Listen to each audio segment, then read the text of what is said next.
Hello guys, today we are going to cook pumpkin soup. We are going to need small amount of pumpkin in this recipe. And these are the other ingredients that we are going to need.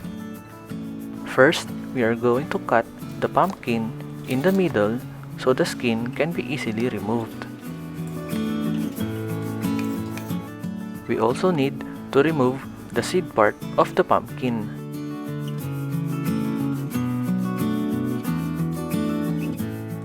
And after removing the skin and the seeds, we are going to cut them into small cubes. This is to save time softening the pumpkin.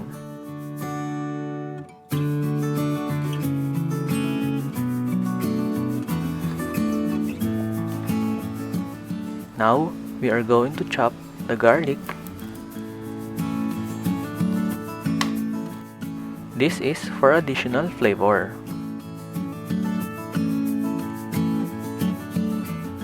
This is the perfect size for the pumpkin, and now we are going to put them in a wok.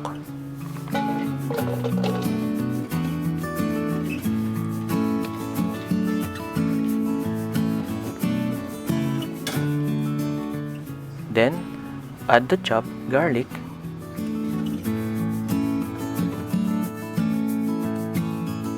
Then add 2 cups of water, depending on how much pumpkin you will going to cook. Add ground black pepper. Add chili powder, which is optional, just to give a little spike of chili. Then boil for 15 minutes. After that, we will mash the pumpkin using a fork.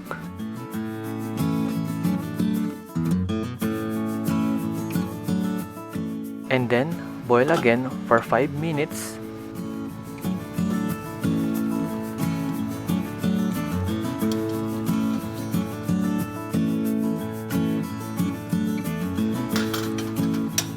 Now it is cooked and ready to be served.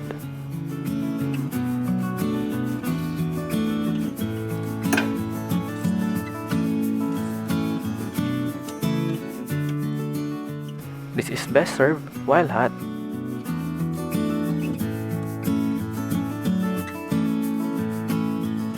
Thank you for watching.